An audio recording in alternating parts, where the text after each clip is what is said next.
সালামু আলাইকুম। এখন আমরা পার্টস অফ স্পিচ পড়ব। দেখো, ইংরেজির প্রতিটা জিনিসই হলো পার্টস অফ স্পিচের মধ্যে অন্তর্ভুক্ত। পার্টস অফ স্পিচ মানে সহজ করে যদি আমরা এটাকে বলি পার্টস অফ সেন্টেন্স। আমরা যে কথাগুলো বলি ইংরেজি, এগুলো সব প্রত্যেকটাই হচ্ছে পার্টস অফ স্পিচের অন্তর্ভুক্ত। কোনোটা নাউন, কোনোটা প্রোনাউন, কোনোটা অ্যাডজেক্টিভ।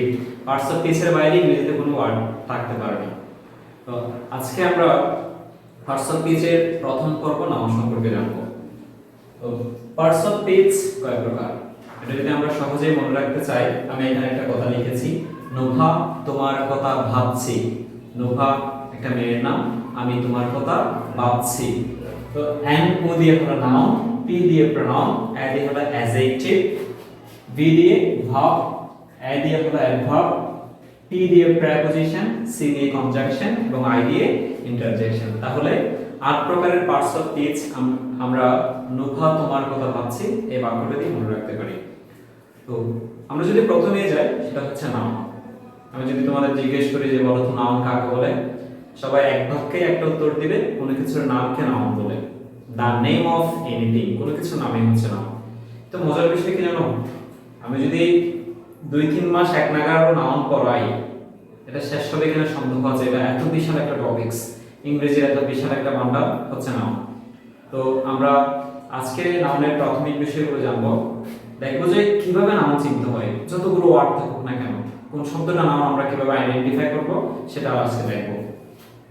কোন শব্দের শেষে যদি এই ওয়ার্ডগুলো থাকে, এই অক্ষরগুলো যদি থাকে, তাহলে সেগুলো noun. C E C Y, T Y I T Y, ment ness, dom hood ship, mony logy, T I U N S I U N, er ward, ism ist, T U R E I U U R.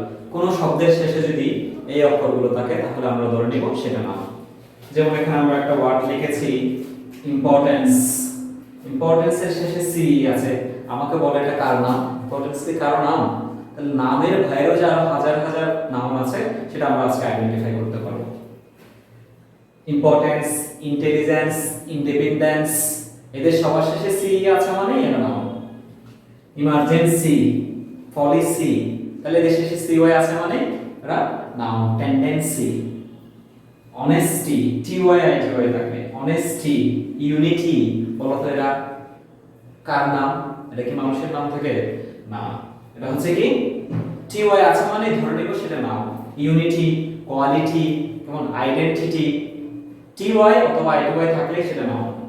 Government, meant আছে মানে সেটা noun, এটা government বলা যাবে না, government.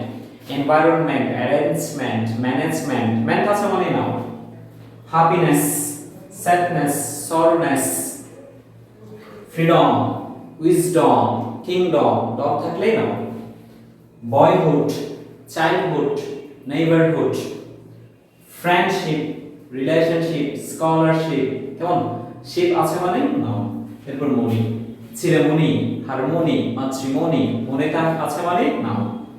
লজি, biology, ecology, psychology, analogy, technology, কেমন logy আছে মানে নাউন। তাহলে মনি, লজি।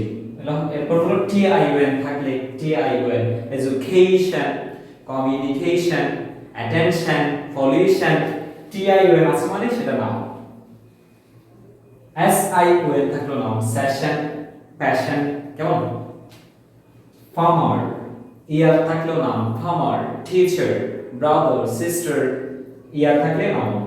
ওয়ার থাকলে নাউন। ডক্টর, মেন্টর, মেন্টর তো উপদেশদাতা। ইজম, প্যাট্রিয়টিজম, সেকুলারিজম, সোশ্যালিজম, কেমন জাইনিজম, ইজম থাকলে noun. Ist, scientist, dentist, checklist, friend list, I S T থাকলে কি নাউন। এরপর টি ইউ আর ই থাকলে nature, agriculture, furniture, T U R E থাকলো নাউন। কি লিখেছি I U U R, behaviour, I U U R থাকলো নাউন। তাহলে এগুলো হচ্ছে কি চেনার উপায়? নাউন চেনার উপায়। কোন শব্দের শেষে যদি এই অক্ষরগুলো থাকে, তাহলে আমরা ধরে নিব সেগুলো নাউন। এরপর আমরা নাউনের একটা ক্লাসিফিকেশন লিখেছি, প্রকারভেদ লিখেছি। অবস্থানের উপর ভিত্তি করে নাউনকে দুই ভাগে ভাগ করা যায়। একটা হচ্ছে কনক্রিট নাউন আর একটা হলো অ্যাবস্ট্রাক্ট নাউন। কনক্রিট নাউন যেটা দেখা যায়, ধরা যায়, ছোঁয়া যায়, সেটা হলো কনক্রিট নাউন। অ্যাবস্ট্রাক্ট নাউন কোনটা?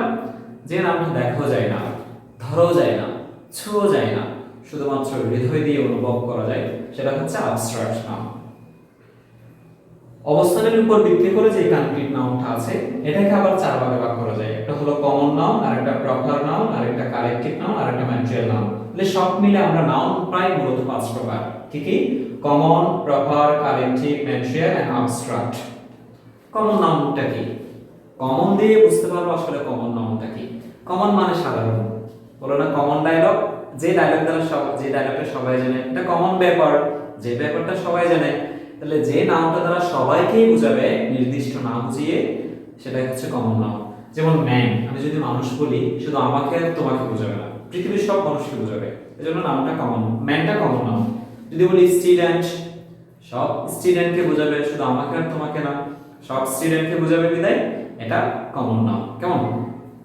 যদি প্রপার নাউন বলি, যদি রহিম বলি, শুধু কি রহিমকে বোঝাবে, সবাইকে বোঝাবে নাকি রহিমকে বোঝাবে? অবশ্যই রহিমকেই বোঝাবে। তাহলে যখন নির্দিষ্ট করে বোঝাই সেটা হচ্ছে প্রপার নাউন। আমি যখন সাইদ বলবো তখন দুনিয়ার সব স্টুডেন্টকে বুঝিয়েছে নাকি শুধু সাইদকে বুঝিয়েছে? অবশ্যই সাইদকে বুঝিয়েছে। যেহেতু নির্দিষ্ট করে বুঝিয়েছে তাহলে সেটা হচ্ছে প্রপার নাউন। তাহলে যেটা সবাইকে বোঝাবে সেটা কমন নাউন, নির্দিষ্ট করে বোঝালে প্রপার নাউন। কালেকটিভ, কালেকটিভ শব্দটা দিয়ে আমরা বুঝতে পারি কালেকটিভ অনেকগুলো ওয়ার্ড, অনেকগুলো মানুষ যখন একসাথে থাকবে। যেমন আর্মি, সেনাবাহিনী থেকে একজন থাকে, অনেকজন থাকে, গ্রুপ অনেকজন থাকে, টিম 11 জন থাকে, ক্লাস, পার্টি, নেভি অনেকজন যেখানে থাকে, একটা দল থাকে, গ্রুপ থাকে, পার্টি, ক্লাস, এরা সবাই হলো কালেকটিভ নাউন। ম্যাটেরিয়াল নাউন যে নাউনের প্রাণ নেই, বস্তুবাচক, গোল্ড, স্বর্ণ, ওট, কাঠ, ওছা, পানি, আয়রন, লোহা, তাদের প্রাণ নেই, ওরা হলো বস্তুবাচক নাম। অ্যাবস্ট্রাক্ট নাম কাকে বলে? বলেছে যে নামটা দেখাও যায় না, ধরাও যায় না, ছোঁয়া যায় না, শুধুমাত্র হৃদয় দিয়ে অনুভব করা যায়, সেটা হচ্ছে অ্যাবস্ট্রাক্ট নাম। যেমন অনেস্টি, অনেস্টি সততা কি মানুষের উপর লেখা থাকে, সে ভালো নাকি খারাপ, আমরা সেটা হৃদয় দিয়ে অনুভব করতে পারি। কাইন্ডনেস, দয়া, লাভ, ভালোবাসা, বিউটি, সৌন্দর্য, এগুলো চোখে দেখা যায় না, এগুলো হৃদয় দিয়ে অনুভব